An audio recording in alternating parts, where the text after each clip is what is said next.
নমস্কার বন্ধুরা, কলকাতা ইনফোটেনমেন্ট চ্যানেলে আপনাদের সুস্বাগতম।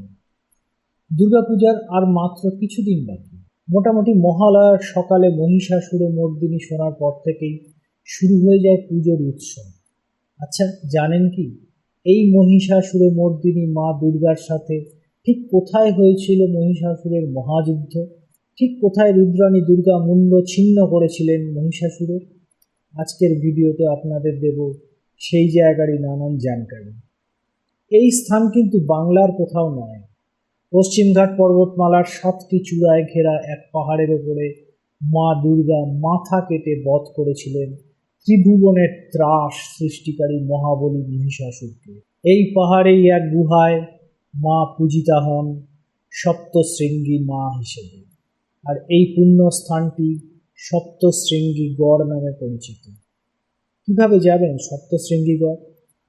প্রথমেই যেতে হবে মহারাষ্ট্রের নাসিক। নাসিকের যে কোনো জায়গায় থেকে চলে যান পুরনো সেন্ট্রাল বাস স্ট্যান্ডে। নাসিকের দুটো সেন্ট্রাল বাস স্ট্যান্ড আছে, একটা পুরনো একটা নতুন। আপনাকে যেতে হবে পুরনো বাস স্ট্যান্ডে। এখান থেকেই সপ্তশৃঙ্গীগড় 65 কিলোমিটার। যেতে সময় লাগে 2 থেকে 2.5 ঘন্টা। টিকিটের মূল্য 110 টাকা। বাস এগিয়ে যাবে দাক্ষিণাত্যে ধু ধু রুক্ষ মালভূমির ভেতর দিয়ে। রুক্ষ হলেও পথের কিন্তু একটা সৌন্দর্য আছে। অর্ধেক সমতল পথ চলার পরে বাস উঠবে পাহাড়ে। মন্দিরের একদম সামনেই বাস স্ট্যান্ড। বাস স্ট্যান্ড থেকে পাহাড়ের উপরে দেখা যায় মন্দির। মন্দিরে যাওয়ার দুটো পথ আছে, একটা সিঁড়ি ভেঙে পায়ে হেঁটে, আর আছে রোপওয়েতে। না, রোপওয়ে বলতে আমরা যা জানি এটা কিন্তু ঠিক তেমন না। ট্রেনের মতো অনেকটা, যা খাড়া পাহাড় বেয়ে ওপরে ওঠে লাইনের ওপর দিয়ে। কাউন্টার থেকে রোপওয়ের টিকিট কেটে নিতে হবে। টিকিটের মূল্য 110 টাকা, আর 10 বছরের কম বয়সীদের ভাড়ায় 50% ছাড়, অর্থাৎ 55 টাকা। ভোর 4:45 থেকে রাত 9:45 পর্যন্ত রোপওয়ের টিকিট কাউন্টার খোলা থাকে। গাড়ি পার্কিং, রেস্টুরেন্ট, এমনকি শপিং মলও আছে এখানে। রাস্তাতেই মিলবে পর পর পুজোর ডালার দোকান। মূল্য 101 টাকা। তবে যদি কেউ মাকে আলাদা করে শাড়ি দিতে চান তাহলে তাও দিতে পারেন ডালার সাথে। যদি পায়ে হেঁটে সিঁড়ি ভেঙে যেতে চান তাহলে একটু সামনে এগিয়ে যেতে হবে সিঁড়ির প্রবেশ পথে। বলে রাখি, মায়ের দর্শন পেতে হলে আপনাকে মোট 550টি সিঁড়ি ভাঙতে হবে। প্রবেশ পথের সামনেই আছে একটা পিতলের মহিষের মাথা, সিঁদুর মাখানো। এটা মহিষাসুর মন্দির। ঠিক এই স্থানেই নাকি মা দুর্গা মহিষরূপী মহাপরাক্রমশালী অসুরকে হত্যা করেছিলেন। প্রাণত্যাগের আগে মহিষাসুর মায়ের বন্দনা করলে মা তাকে বর দিয়েছিলেন, যেখানে মহিষাসুরমর্দিনী দুর্গার পুজো হবে সেখানে মহিষাসুরও পুজো পাবে। তাই এই মহিষাসুর মন্দির। এরপর পায়ে পায়ে এগিয়ে যান সিঁড়ির দিকে। সামান্য কিছু এগোলেই পাবেন সিদ্ধিদাতা গণেশের মন্দির। কিছুটা সিঁড়ি ওঠার পরে আছে একটা রাম মন্দিরও। এখানে উঠতে উঠতেই আপনি দেখতে পাবেন কতগুলো সিঁড়ি আপনি অতিক্রম করলেন বা কতগুলো সিঁড়ি আরও উঠতে হবে। আপনি যদি রোপওয়ের টিকিট কাটেন তাহলে টিকিটেই দেওয়া থাকবে আপনার সিট নাম্বার। নম্বর মিলিয়ে সেই লাইনে দাঁড়াতে হবে। এরপর রোপওয়ে আসলে গিয়ে বসে পড়তে হবে। আগেই বলেছিলাম, এখানকার রোপওয়ে ঠিক আমাদের পরিচিত রোপওয়ের মতো না, অনেকটা ট্রেনের মতো।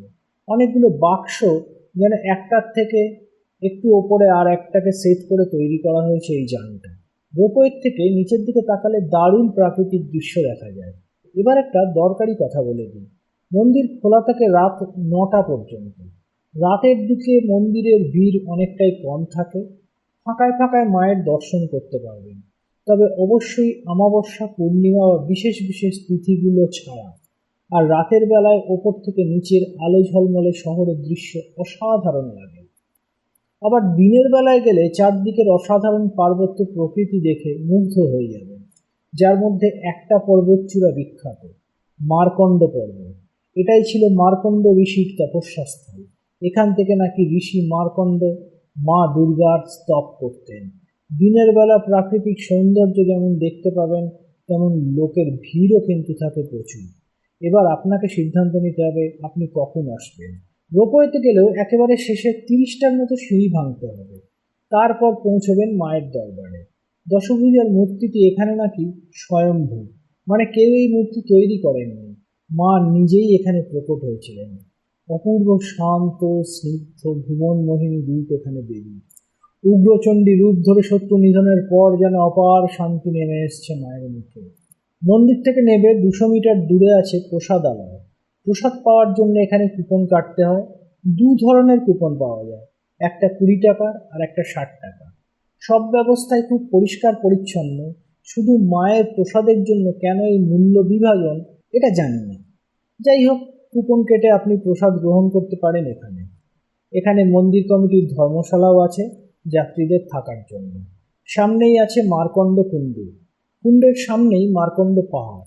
অনেক যাত্রী নাকি এই কুণ্ডে স্নান করে তবে যান মাকে দর্শন করতে। আরও একটু দূরে আছে বহু প্রাচীন এক শিব মন্দির, সিদ্ধেশ্বর মহাদেব মন্দির। দেখেই বোঝা যাবে মন্দিরটির প্রাচীনত্ব। মায়ের দর্শন করে সিদ্ধেশ্বর মহাদেবেরও দর্শন করে নিন। সব শেষে কথা প্রসঙ্গে একটা কথা বলে রাখি, মহারাষ্ট্রে কিন্তু মার্চ থেকে জুন অবধি ভয়ঙ্কর গরম থাকে। সপ্তশৃঙ্গীগড়ও কিন্তু এর ব্যতিক্রম হয় না।